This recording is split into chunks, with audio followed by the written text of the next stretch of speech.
Okay, let's start a new Maamarim. We'll continue a little bit Cholamei. I don't know how much time we're going to learn Cholamei. But anyway, 52 on Likkutei Torah. Next similar Maamarim, Kibbur, same beginning. Okay, 52 Likkutei Torah, Acharei, second column. Parshat says, and this they'll forgive you, to purify you, before your Avedas, before Hashem you become pure. The Pasuk says twice, to purify you, and then it says Lifnei Hashem titoru, twice the concept of purity. We need to understand what's Acharei tshuva all about. Why did the Chum make 10 days? Why not 8 days, 9 days, 1 day? I mean, what's this 10 days of tshuva? And then it says, on this day, meaning the 10th day, Yom Kippur, that's when you'll be forgiven. That means the first 9 days you're not forgiven. Hashem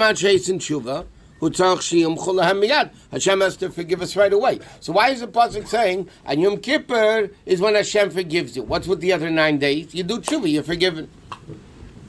Inyan is like this. What's the inyan of tshuva? To return face to face. Like we learned, the Zayed, Al Rebbe says from the Zayed, tshuva means to return. What does tshuva mean? Tshuva means to return to Hashem. So the Alter Rebbe asked, what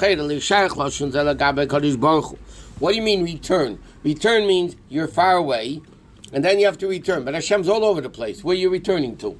He's here. You're returning to Hashem's all over the place. He says, so why do you have to return and become closer to Him? How do you become distant? If Hashem's all over, He can't become far from Hashem. He's all over. Okay, so the Alter Rebbe asks a few questions. The double expression, L'taheh and titoru. Also, why is there 10 days of tshuva, not whatever? And also, what do you mean that on this day of Yom Kippur you get forgiven, which implies the other days not, but you do tshuva, you're forgiven. And also, what does it mean to return to Hashem if Hashem's all over? So he says, commercial base b'nei Adam. Commercial is like two people. They could be standing right near each other. But they turn back to back. They could be standing next to each other, but they're back to back, so they're really a whole world apart. And he says, there's no distance further than this. When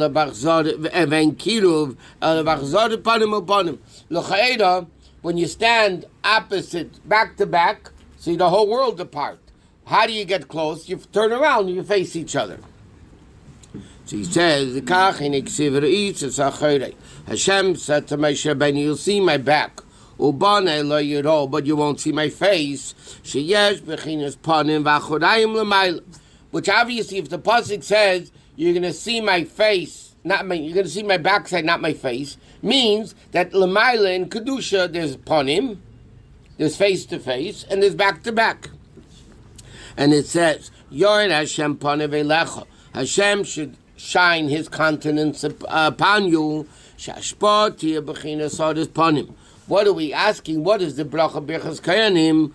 That Hashem should shine His face. Meaning, from the pnimius of Hashem's will, the pnimius of Hashem's will is should be revealed to the person.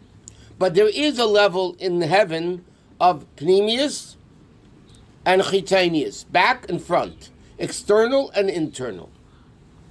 Like it says, Yaakov. The pasuk says, I love Yaakov. It says, Kimochi emchanel reis. Therefore, like this, evil, Hashem sustained evil anyway, because without Kedusha, without Hashem, evil can't exist. So but how does Hashem sustain evil, though?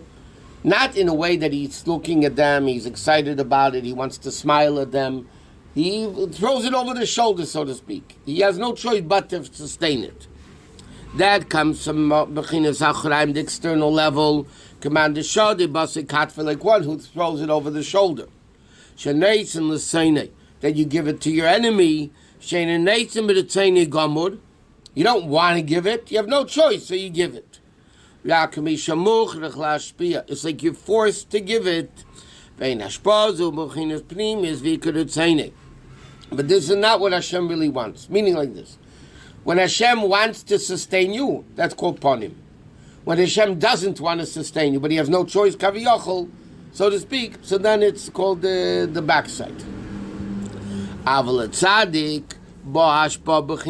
so to the Rasha, like Mochayam, like Amalik and all that, Hashem gives it, like throwing over the shoulder. I have no choice, but I got to do it. The tzaddik, though, it comes in the level of Pnim, it's the tzeinik. Sheneis in Bedatz and Gomur. He gives it with a complete will. Overheard his pon and besimcha v'tuv leivav, but with a lot of joy and happiness. So this is the difference, what it means, Pnimitz and tzeinik. It doesn't mean that Hashem has a face, or Hashem has a back, and Moshe Rabbeinu couldn't see the face of Hashem, and he only saw the back. What does it mean? There are levels of alokus that Hashem wants to be mashpia. He's excited about sustaining. That's the level of pnimius. There's a level that he does over the shoulder. That's the level of external. And he says, this is also, now we can understand what tshuva is. The Rebbe asked, how can you return if Hashem's all over the place? So the Rebbe is going to explain like this. When you sin, it says like this. It says in the Pasuk, the Navi is complaining for Hashem. Panu elai erev. The Jews turn their back to me. Meaning they don't want to be next to you. They don't want to listen to me. They don't want to do anything. Kippur, meaning shapoinim elav. He says like this. What does the Pasuk say? They turn to me, but with their back. It doesn't say they go away from Hashem, which means, he says, shapoinim elav bikim teidasim mitzvaysav. They do keep Torah mitzvahs. Panu alai, they're turning to me. But, if it's only external, meaning, it's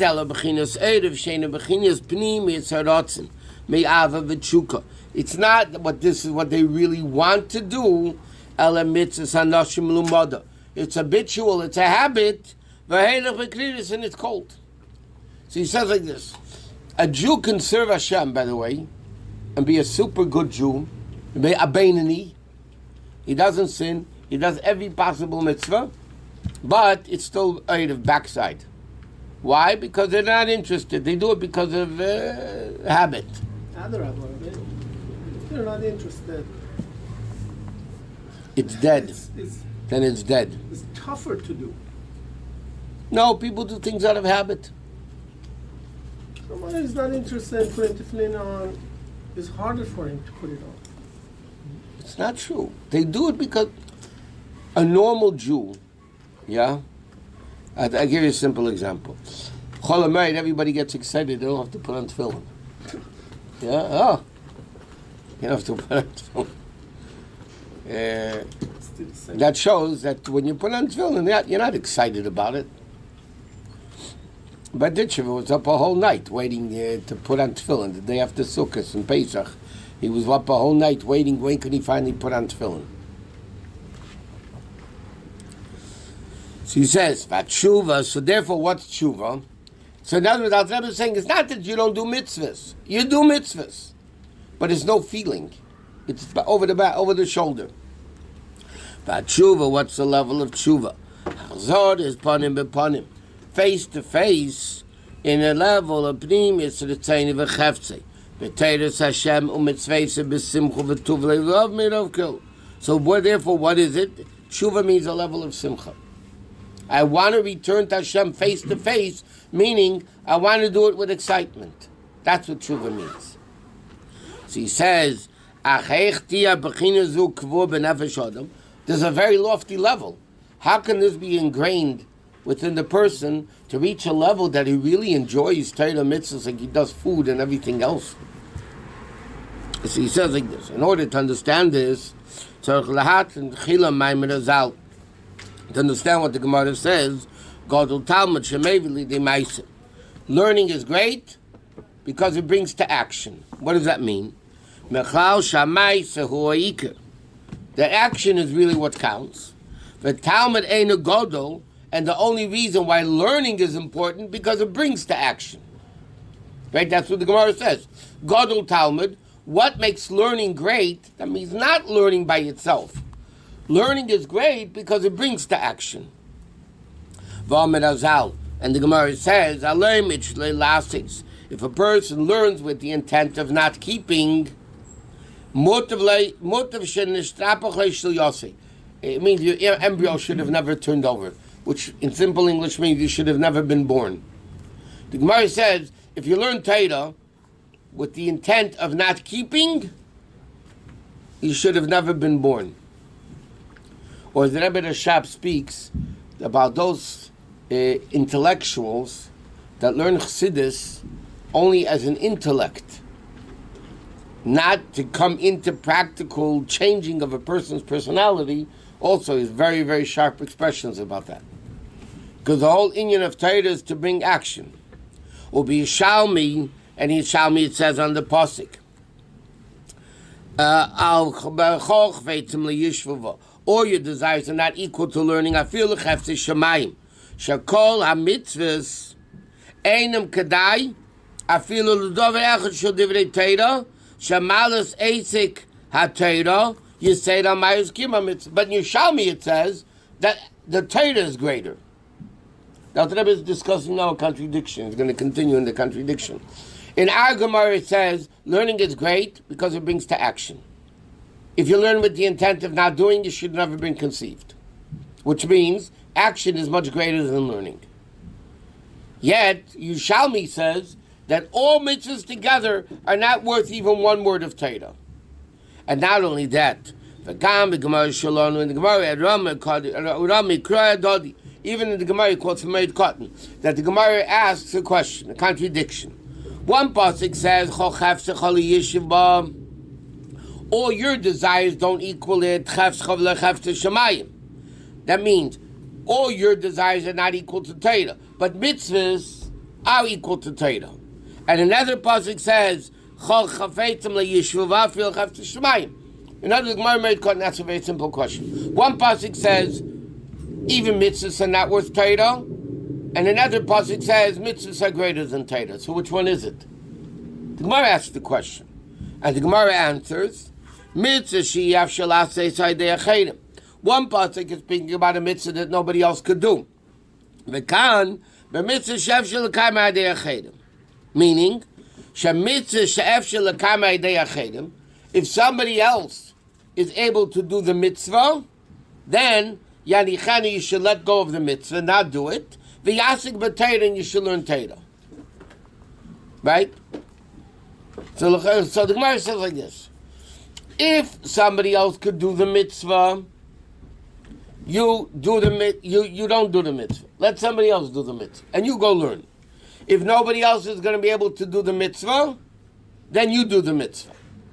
So that Rebbe said, "L'chei reinu muvan, hakol ateirein rak pirush shebir keitzat ya mitzvah." So l'chei the Torah tells us how to do a mitzvah.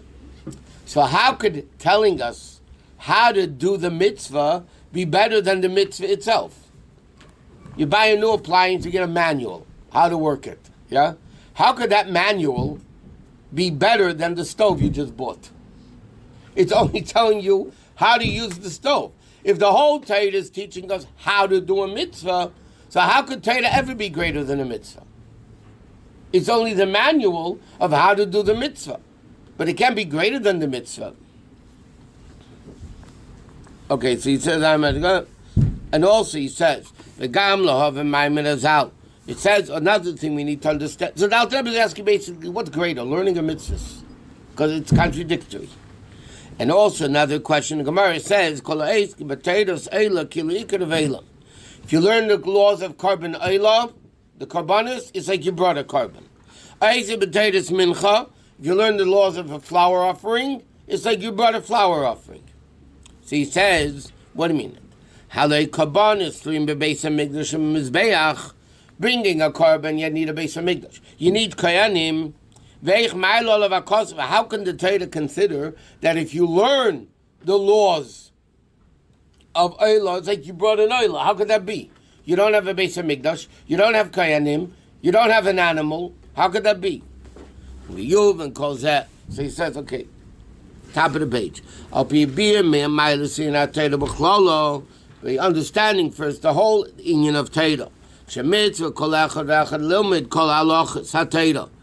A person is not. There's a chiv on a man at least, not on a woman, to learn the entire Torah, which means even mitzvahs that are not relevant, like the laws of the Beis HaMikdash, the laws of purity, impurity, even though they're not relevant today, you have to learn them. Which only Dayanim. He said, Avol became. Nevertheless, there's a mitzvah. I'll call Adam. I feel me. Even if you don't want to be a dayan or a rav, yeah. So a dayan or a rav has to learn Shulchan Aruch to know how to pass in shilas. But why is there a chiyuv on a person that's not interested in becoming a dayan or a rav? Why in the world would there be a chiyuv on them to learn Torah or the whole of Torah, even in things that are not relevant to them? And not only that, you have to learn things that are not relevant to any Jew. Okay? So it's late. But the Alter Rebbe is asking a whole bunch of questions here before he gets in. He didn't even start explaining it yet. When you notice. So what's the Alter Rebbe saying? What's unique about Yom Kippur? Why is it 10 days? Why is Yom Kippur forgiven, not the other days? What does this mean? That Tshuva, you have to return to Hashem. Hashem's all over. So the Alter Rebbe started speaking. There's panim, there's front, there's back, wanting, not wanting. And then the Alter Rebbe goes into the whole discussion about what's greater. Is learning greater or mitzvahs are greater? But how could learning be greater if mitzvahs only, Torah is only the explanation, the manual for the mitzvahs? So how could it be greater?